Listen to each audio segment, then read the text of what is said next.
ప్రభు నామ స్తోత్రములు. మీ అందరికీ నా వందనాలండి. అందరూ బాగున్నారండి? ఈనాటి వాక్య భాగాన్ని ధ్యానించుకునే ముందు చిన్న ప్రార్థన చేసుకుని వాక్య ధ్యానంలోనికి వెళ్దామండి. ప్రార్థన. పరిశుద్ధమైన మా తండ్రి, మీ పాదములకు వందనం, స్తోత్రం నాయన. గొప్ప దేవుడిగా, తండ్రిగా, ప్రభువుగా, రక్షకుడిగా, మాకు చాలిన దేవుడిగా మీరున్నందుకు వందనాలు, స్తోత్రాలు చెల్లిస్తున్నాను నాయన. ఈ దినం మీ వాక్యం ద్వారా మాతో మాట్లాడి మమ్మల్ని బలపరిచి ధైర్యపరచమని మీకే వందనాలు చెల్లిస్తూ యేసుక్రీస్తు పరిశుద్ధ నామమున ప్రార్థించి వేడుకొంచున్నాం మా తండ్రి. ఆమేన్. ఆమేన్. న్యాయాధిపతుల గ్రంథాన్ని ధ్యానించుకుందామండి. న్యాయాధిపతుల గ్రంథాన్ని ధ్యానించుకుందామండి. ఈ యొక్క గ్రంథము యెహోషువ గ్రంథము తరువాత వ్రాయబడిన గ్రంథంగా మనం చూస్తూ ఉన్నాము.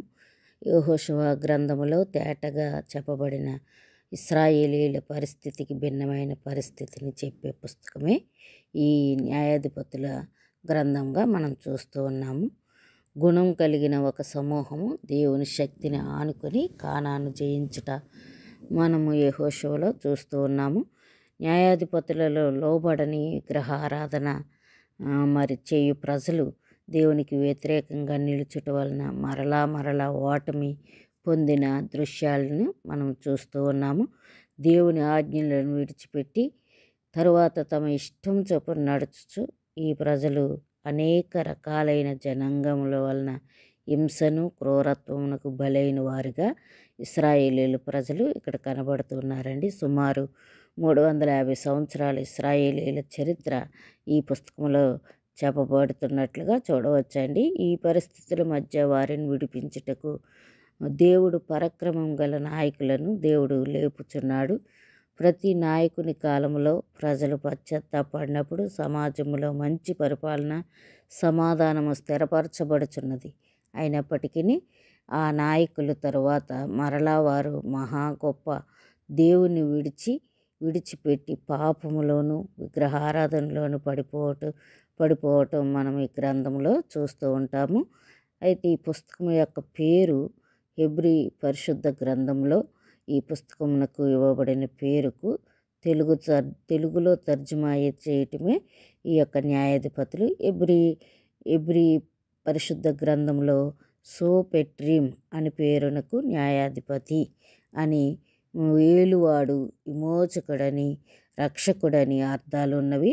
అయితే గ్రీకు బైబిల్లో వాడబడిన కిట్రాయి అని పేరునకు కూడా న్యాయాధిపతులని అర్థము వచ్చేటట్లుగా గ్రీకు భాషలో రాయబడినట్లుగా చూస్తున్నాం. ఈ పుస్తకాన్ని మరొక రీతిగా కూడా పిలవటం అనేది మనం చూడవచ్చు. ఈ ఓటమి పుస్తకముగా కూడా ఈ యొక్క గ్రంథాన్ని పిలుస్తారని కొంతమంది వ్యాఖ్యానించటం మనకి తెలిసిన విషయమే. న్యాయాధిపతుల పరిపాలన కాలము యెహోషువ మరణ కాలములో కూడా కానాన్లో ఆక్రమించుకొనవలసిన ప్రాంతాలు ఇంకను అనేకం ఉండినవని యెహోషువ క్రీస్తు పూర్వం 1390లో మరణించారు. అయితే మరణించిన దాదాపు దానికి సుమారు 10 సంవత్సరాలకు ముందే, అంటే క్రీస్తు పూర్వం 1380 నుండి సుమారు క్రీస్తు పూర్వము 1045 వరకు ఉన్న 335 సంవత్సరాల చరిత్రను ఈ న్యాయాధిపతుల గ్రంథం వివరిస్తున్నదని తెలుసుకొని వచ్చినండి. ఒత్నీయేలు మొదలుకొని సంసోను వరకు 13 మంది న్యాయాధిపతులు ఉంటే సమూయేల్లో మొదటి సమూయేల్లో మనం చూస్తున్న ఏలి, సమూయేలు కూడా ఈ యొక్క న్యాయాధిపతులలో చేర్చబడటం అనేది మనం చూస్తూ ఉన్నాము. ఈ సమూయేలుతో 15 మంది న్యాయాధిపతులు అయినట్లుగా మనము ఈ గ్రంథంలో చూస్తాము. ఇశ్రాయేల్లో న్యాయాధిపతులుగా పరిపాలన చేశారని ఈ న్యాయాధిపతుల గ్రంథంలో మనం చూస్తాం. ఈ సమూయేలు పుస్తకంలో జరిగిన సంభవ కాలమైన 30 సంవత్సరాలను చేరిస్తే మొత్తం సుమారు 365 సంవత్సరాలు ఇశ్రాయేల్లో న్యాయాధిపతుల పరిపాలన కాలమవుతుందని ఈ గ్రంథం మనకి తెలియజేస్తుంది. ఇంకా అసలు ఈ గ్రంథం యొక్క ఉద్దేశము దేవుడు పాపమును శిక్షించును అనేది ఖచ్చితంగా ఈ గ్రంథంలో మనకి కనబడుతూ ఉంటుంది. అయినప్పటికీ పాపంలో శిక్ష పొందుచు మరి పశ్చాత్తాపడి వారిని క్షమించి ఆయనతో ఉన్న సంబంధమును నూతనపరచుననే కార్యము దృఢపరచటం అనేది ఈ యొక్క న్యాయాధిపతుల గ్రంథంలో తెలుస్తుంది. వారు పాపం చేయటము, వారు పాపం చేసి శిక్షకు పాత్రులైన తర్వాత పశ్చాత్తాపడినప్పుడు దేవుడు వారిని విడిపించినట్లుగా మరలా ఈ గ్రంథంలో న్యాయాధిపతులను లేపి విడిపించినట్లుగా మనం ఈ గ్రంథాన్ని చూస్తాం. ఈ యొక్క న్యాయాధిపతుల గ్రంథాన్ని సమూయేలు గారు రాసినట్లుగా గ్రంథకర్తగా మనం చూస్తాం. ఈ నేపథ్యం తరువాత ఇశ్రాయేలీలుగా పిలువబడిన కానాను దేశము దేవునిని ద్వేషించువారు అనేక రాజ్యాలుగానున్న కానానును లోపరుచుకొనుటకు దేవుడు ఇశ్రాయేలుకు సహాయం చేసెను. వారు దేవునికి లోబడనందున ఆ దేశమును పోగొట్టుకునే పరిస్థితుల్లో వారు ఉన్నారని కూడా ఈ గ్రంథంలో మనం చూడవచ్చు. న్యాయాధిపతులు ముఖ్యమైన వచనం ఏంటంటే న్యాయాధిపతులు 17వ అధ్యాయము 6వ వచనంగా మనం చూడవచ్చు. ముఖ్యమైన వ్యక్తులు కూడా ఇక్కడ మనకి కొంతమంది కనబడుతున్నారు. ఒత్నీయేలు, యెహూదు, దెబోరా, గిద్యోను, అబీమెలెకు, యెఫ్తా, సంసోను, దెలీలా. వీరు ముఖ్యంగా వీరి గురించి అనేక విషయాలు నేర్చుకోవటం అనేది మనం చూస్తాం. ఈ గ్రంథం యొక్క ప్రత్యేకత ఏంటంటే ఇశ్రాయేల్ దేశంలో మొట్టమొదటి అంతర్గత యుద్ధమును తెలియజేస్తూ ఉన్నట్లుగా ఈ గ్రంథం మనకు తెలియపరుస్తుంది. న్యాయాధిపతుల దినాల్లోనున్న పరిస్థితులు వాటన్నిటినీ కూడా చక్కగా వివరించడం జరుగుతుంది. ఇశ్రాయేలీలను శ్రమపరిచిన రాజ్యాల గురించి కూడా ఈ గ్రంథం మనకు తెలియజేస్తుంది. ఇంకా మనం చూస్తే న్యాయాధిపతులు 3వ అధ్యాయము 7-16 వచనాలు, 31వ వచనము, 3వ వచనము, 3వ అధ్యాయము మనం చూస్తే విగ్రహారాధన, దేశీయ అంతర్గత యుద్ధం కూడా ఇక్కడ కనబడుతుంది. ఇంకా 17:1-21, 25 ఇలాగా చాలా అధ్యాయాల్లో మనం చూస్తే పరిశుద్ధ గ్రంథంలో 7వ పుస్తకంగా చెప్పబడుతున్న ఈ న్యాయాధిపతులు 21 అధ్యాయాలు, వచనాలు 618, చరిత్రకు సంబంధించిన వచనములు 585 వచనాలు ఉన్నట్లుగా మనము ఈ యొక్క గ్రంథాన్ని మనం చూస్తూ ఉన్నాం. ఇక చివరిగా మనం చూసినట్లయితే న్యాయాధిపతులు 17-21 వరకు ఉన్న అధ్యాయాలు ఈ గ్రంథము యొక్క తుది కూర్పుగా చెప్పవచ్చును. దేవుడు విడిచి సొంత మార్గాలకు తిరిగిన ఇశ్రాయేలీల అంతర్గత కలహమును, క్రమశిక్షను మీరిన భయంకర స్థితిని మనము చూస్తూ ఉంటాం.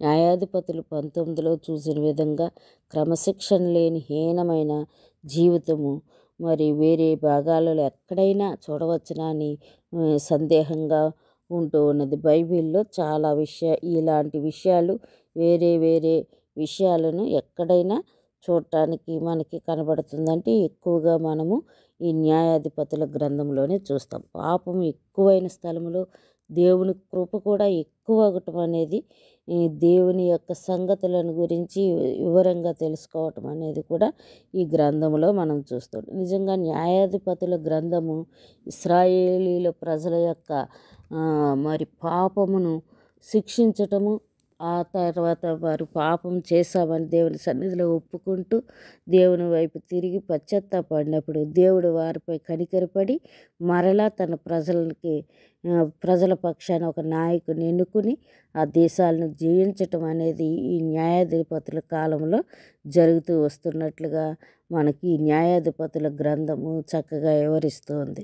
ఈ గ్రంథాన్ని చదివినప్పుడు అనేక విషయాలు మనం దేవునితో ఎలాంటి సంబంధం కలిగి ఉండాలో మరి ఈ గ్రంథం మనకి వివరిస్తుంది. ఒకవేళ దేవునితో సంబంధం లేకపోతే మనము మరి ఇశ్రాయేలీలు ఏమైపోయారో ఆ విషయాన్ని కూడా స్పష్టంగా తెలియజేస్తుంది. కాబట్టి పరిశుద్ధ గ్రంథంలో ప్రతి గ్రంథానికి ప్రత్యేకమైన విలువలు ఉన్నాయి.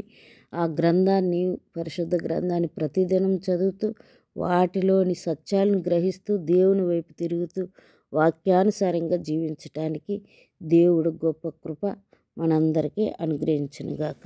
ప్రార్థన చేసుకుందామండి. పరిశుద్ధమైన మా తండ్రి, మీ పాదమునకు వందనం, స్తోత్రం నాయన. గొప్ప దేవుడు, సర్వశక్తిమంతుడు, సర్వోన్నతుడు నాయన. మీకు వందనాలు, స్తోత్రాలు నాయన. మీ వాక్యం ద్వారా మాతో మాట్లాడి మమ్మల్ని బలపరుస్తూ ధైర్యపరుస్తున్నందుకు వందనాలు నాయన. ఇశ్రాయేలు ప్రజలు నాయన ప్రభ విగ్రహారాధన వైపు నాయన ప్రభు తిరిగినప్పుడు నాయన వారి సొంత ఆలోచనలు వారు ఆలోచించినప్పుడు, స్వబుద్ధిని ఆధారం చేసుకున్నప్పుడు నాయన ప్రభ మీరు ఆ ప్రజలను నాయన శత్రువులైన మరి శత్రువుల దేశాలకు అప్పగించినప్పుడు, వారు హింసించినప్పుడు, వారు పశ్చాత్తాపడి మీ వైపు తిరిగినప్పుడు మీరు కనికరపడి ఆ దేశాన్ని మరలా కాపాడటానికి నాయకులను, న్యాయాధిపతులను మీరు ఎన్నుకుంటూ ఆయన విజయాన్ని ఇస్తూ నాయన మీరు చూపించిన ప్రేమను బట్టి వందనాలు చెల్లిస్తున్నాం దేవా. కృప చూపిస్తూ బలపరుస్తున్న దేవా, మీ మనసు, మీ ఆలోచన మాకందరికి అనుగ్రహించమని, ఈ దినమంతట్లో మీరు మాకు తోడుగా ఉండమని యేసు నామమున ప్రార్థించి వేడుకొంచున్నాము మా తండ్రి. ఆమేన్, ఆమేన్, ఆమేన్.